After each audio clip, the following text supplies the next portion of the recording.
Step into the light, feel the stories glow. Palm lantern ignite, where the tales will flow. Whispers of the night, under moonlit skies. Every word so bright, in your minded eyes.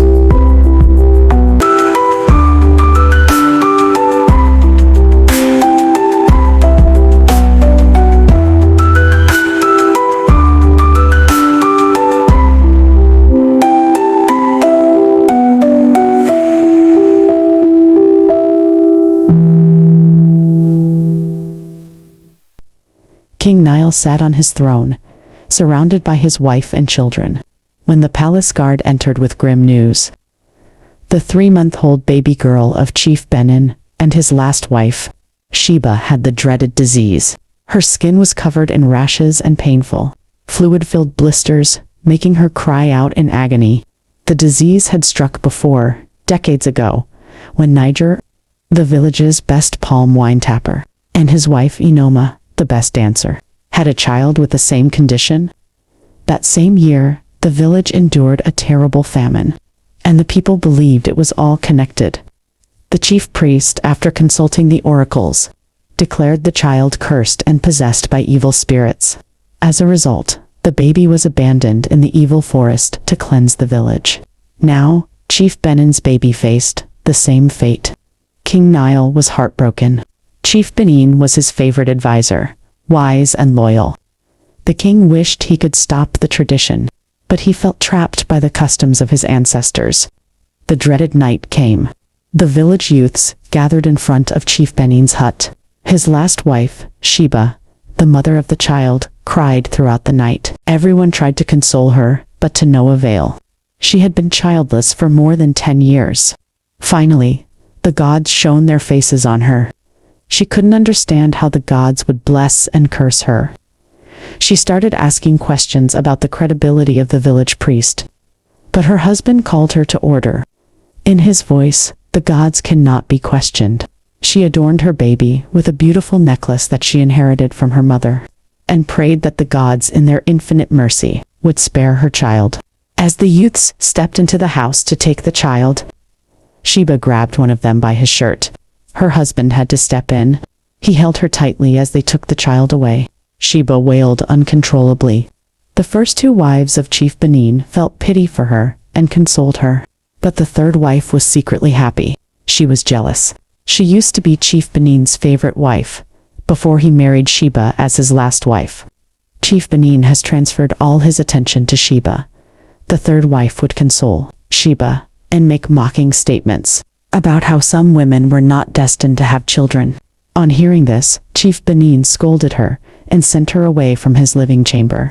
Where they were consoling Sheba, the youths left the child in the middle of the evil forest.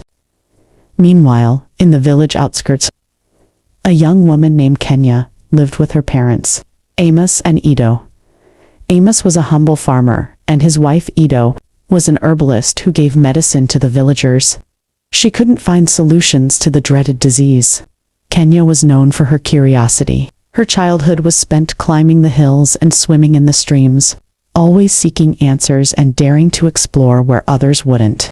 She would question everything, including why the moon was moving. She sometimes would ask where babies came out from. She often asked questions that the elders preferred not to answer, challenging the old traditions and superstitions that the village lived by. She was smarter than most people her age and loved children. She had grown up hearing the stories of children sent to the evil forest and could never understand why. One day, she asked her father, while they were having dinner, if it was possible that the chief priest was wrong. What if he misunderstood the message of the gods? Kenya's mother instantly rebuked her, telling her to keep her curiosity in check, for fear that it would lead her into trouble. But Kenya couldn't shake off the feelings. As she grew older, Kenya became more vocal about her doubts. If the children are cursed, Then why don't they harm their parents? She would ask. But the villagers would shake their heads and dismiss her questions as the folly of youth.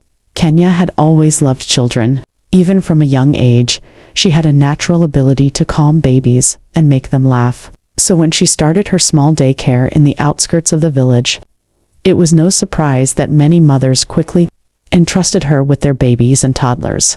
While they went to work on the farm, the women knew their children were safe in Kenya's hands, and in return, they paid her with a few cowries, sometimes bringing fresh produce or handmade goods as a token of appreciation. Over time, her name became known far beyond her own village for her kindness, patience, and dedication to the little ones. Despite the admiration and respect she earned, Kenya's parents were becoming increasingly worried. In their eyes, she was now well into her 20s, and it was time to consider marriage. To them, marriage was the key to stability, protection, and the continuation of their family line. They often reminded her of the many eligible suitors that had come, calling young farmers, skilled craftsmen, and even a merchant from a nearby town. But no matter how charming or prosperous these men were, Kenya seemed uninterested. She would politely turn them away, offering excuses that barely masked her disinterest. Her heart and mind were solely focused on her daycare and the children she cared for each day. Her parents could not understand. They saw her friends getting married and starting families of their own.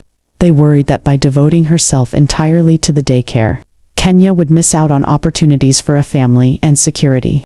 They even tried to persuade her by inviting a few suitors over without her knowledge. But each time, she stood firm. Marriage will come when the time is right, she would calmly tell her mother whenever the subject arose. Right now, these children need me. As the seasons passed, more mothers brought their children to her, some from other nearby villages. Her small daycare flourished, and Kenya thrived on the joy and energy of the young ones. To her, that was enough. And though the pressures of marriage continued to mount, Kenya knew that her path was her own to choose, and she would walk it when the time was right. Kenya heard of Sheba's predicament, and how the child was taken to the evil forest. Because she had the dreaded disease, Kenya's heart longed for the child. Not long after, the disease struck again, this time claiming the king's newborn son. King Nile was torn between his duty as a king and his love as a father.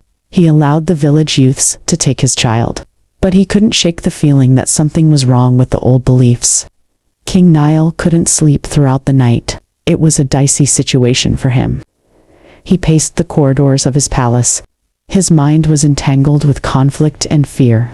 As a king, he had always prided himself on upholding the traditions of his fathers and ancestors. To defy them would mean risking not only his throne, but also the respect of the entire village. But as a father, he could not bear the thought of losing his son. His mind raced as he recalled the fate of the children cast into the evil forest, left to die in the wild. Could it really be the will of the gods? Or had the chief priest misunderstood their message all along? As a good king, he allowed the youths to do their job. The night came. The king's wife cried, and King Nile could do nothing. He was helpless. That night, as the moon cast a pale light over the village, Kenya was also restless. She could not sleep knowing yet another child would be abandoned in the evil forest. The stories she had grown up hearing, the questions she had asked, all led her to this moment. Something deep inside her told her that the disease was not a curse, but a mystery waiting to be solved. Driven by a powerful force, Kenya decided she would go to the forest. She would find the truth. With a small bag of herbs and a lantern, Kenya ventured into the forest. Everywhere was dark and eerie. Kenya could hear sounds of different creatures. She didn't allow this to deter her. After hours of searching, she heard a faint cry. Following the sound, she found the baby girl, Chief Benin's child, still alive but weak. It was a miracle that she was still alive. The baby's rashes had worsened, but she was breathing. Kenya's heart swelled with determination. She knew she had to act fast. Nearby, she discovered the king's son as well. Carefully, she scooped the children into her arms and took them to the inner chambers of her local daycare. There, Kenya tended to the babies using the knowledge of herbal medicine she had learned from her mother. She applied a paste made from the leaves of the mango tree, known for its healing properties. For days, she cared for the children, feeding them, soothing their cries, and treating their rashes. Slowly, the blisters began to heal, and the babies grew stronger. When the children were finally well, Kenya knew it was time to reveal the truth. She returned to the village with the babies in her arms, walking straight to the king's palace. The villagers, shocked and confused, gathered around as Kenya entered the royal chamber. King Nile, seeing the children alive and healthy, was speechless. She asked that the king summoned the villagers. And as they gathered, she began to speak. "This disease is not a curse," Kenya spoke, her voice calm but firm. "It is an illness, one that can be healed with the right knowledge and care. The gods have given us the ability to learn, to grow, and to find solutions. We must not fear what we do not understand." The chief priest stood silently, his face pale with disbelief. The king's eyes softened as he looked at his baby boy, once thought to be dead. He realized that Kenya's wisdom, courage, and compassion had saved not only his and Chief Benin's children, but many others in the future.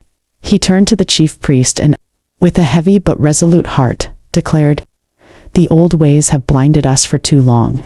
From this day forth, no child will be cast into the evil forest. We will seek knowledge, not fear, to protect our people." The villagers murmured in agreement, their voices rising in a chorus of relief. For the first time in years, a new sense of hope washed over them. No more tearing apart children from their parents. Sheba, upon hearing the news, dashed through the village streets, her heart pounding with disbelief and joy. Breathless, she arrived at the palace, her legs weak with anticipation. She saw her daughter in Kenya's arms. Sheba fell to her knees, crying tears of gratitude and joy. She carried her daughter and held her tightly, as though she might disappear again. Between sobs, Sheba thanked the gods for using Kenya to answer her prayers. She thanked Kenya profusely. As Sheba held on to her child, her eyes caught sight of the necklace-on heirloom, passed down from generation to generation, still hanging around her neck. It had once belonged to Sheba's mother. And now, in some miraculous way, it had stayed with her daughter through all her stay in the evil forest.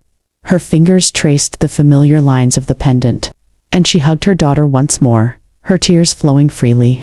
In the months that followed, Kenya's small local daycare became more than just a place for children.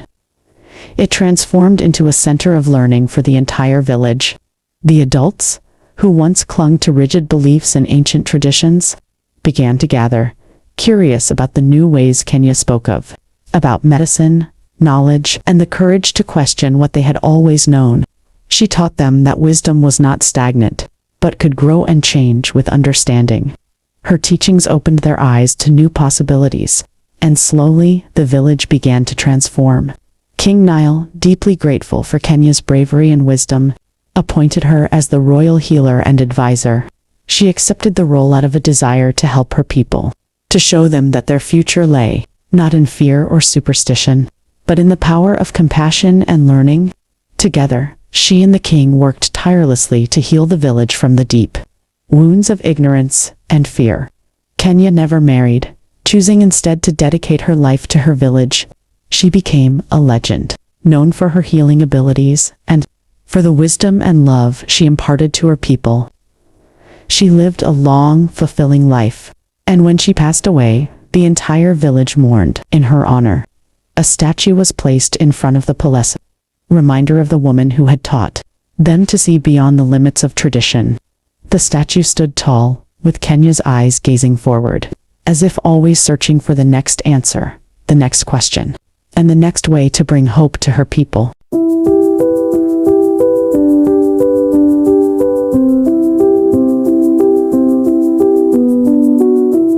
Step into the light, feel the stories glow. Palm lantern ignite, where the tales will flow. Whispers of the night, under moonlit skies.